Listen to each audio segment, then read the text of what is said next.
This is episode 2 of Saving Amanda, and I'm going to go ahead and get the tank off and the carburetor, and we're going to do that through my mantra of taking it off as one unit. And the reason you want to do that is because it's actually much easier on you to do it that way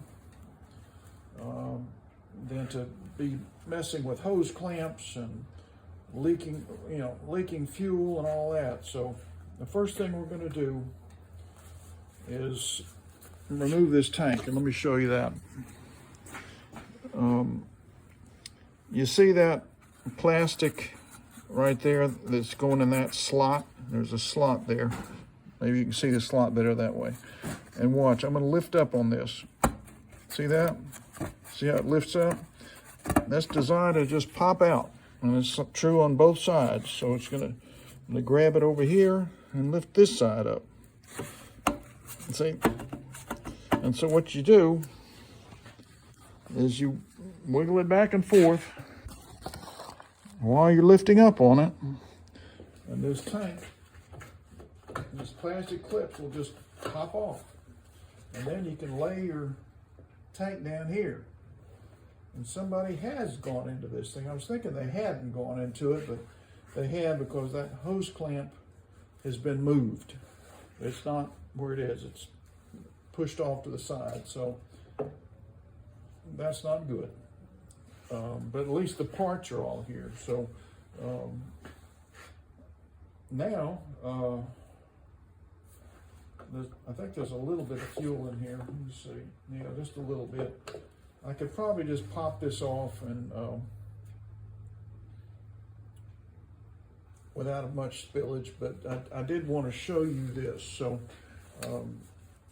this is how I do it, especially if there's a lot of fuel in the tank. So I lay the tank on the deck of the mower, then I bring in my 5/16 and I remove this outer screw here, which is this. Let me show you. That's one of the outer screws, and that attaches to this metal bracket. It is not attached to the carburetor. All right, so I'm going to use my electric drill and get that screw out of there. And then I'll do this one over here. This is the other one. I'm going to let that fall there for now because I'm trying to do things with one hand.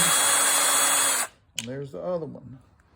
And it has fallen right there. So I'm going to go click with my magnet and click with my magnet and get these out of the way.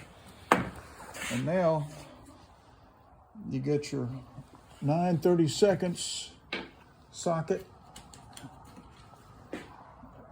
That's a purple one from Harbor Freight. And we're going to take these shiny ones off, and these are the two that attach this air filter housing plate to the carburetor. So when you put these back in, you don't want these to be very tight. I'm going to let that drop on the ground because I'm doing this with one hand. There's the other one. So now that one's out. Let me pick this thing up off the ground. There we go.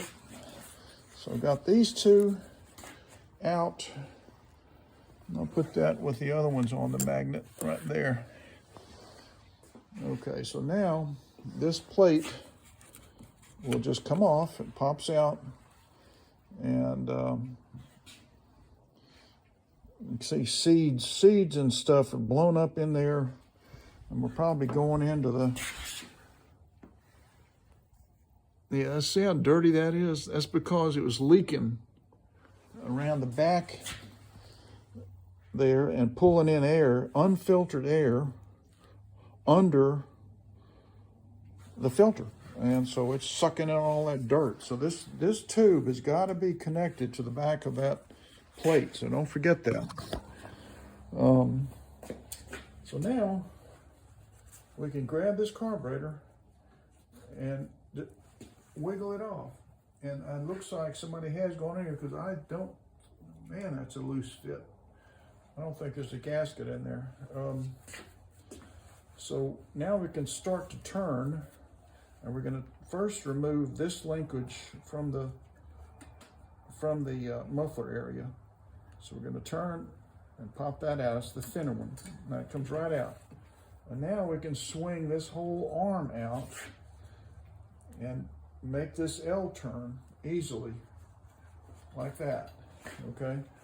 So we've got this linkage and this linkage, that's the automatic governor. And I want to show you how dirty this is in here. I don't know if you can see that or not, but there's a lot of dirt there. It shouldn't look like that.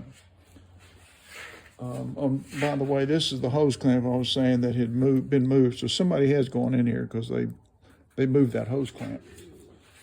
All right, now what you want to do is lay this way so that whatever gas is in this carburetor goes back into this tank, and just let it sit there for a minute. And you might want to wiggle it a little, you know, and try and get it to drip out. So you want to get the gas out of the carburetor. All right.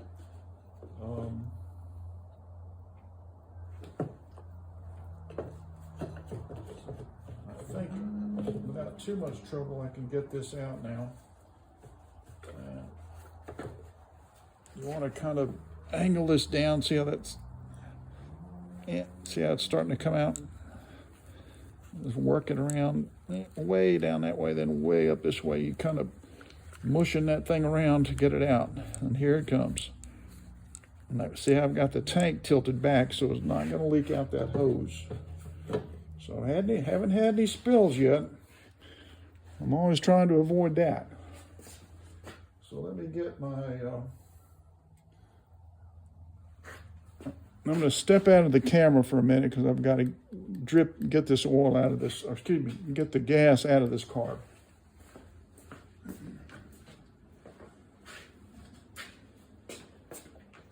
I'm going to drain this into my used gas container. And I save for cleaning auto parts and stuff like that. I'm trying to see if anything's going to come out of here. Kind of tilt it back and forth, get it working around here. There's not, I guess there's not much in there. So I'm not going to worry about that for now. Set that over there.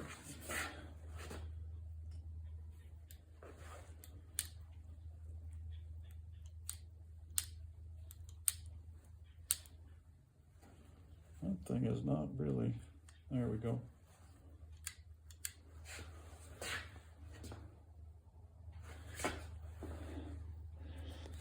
All right, so we got this thing off, and now I'm going to take this carburetor apart and drain the old gas out of this tank here into my container. So I'm getting all the old gas out of here because I think that's mostly what my problem is going to be. And I'll come back after I've done that.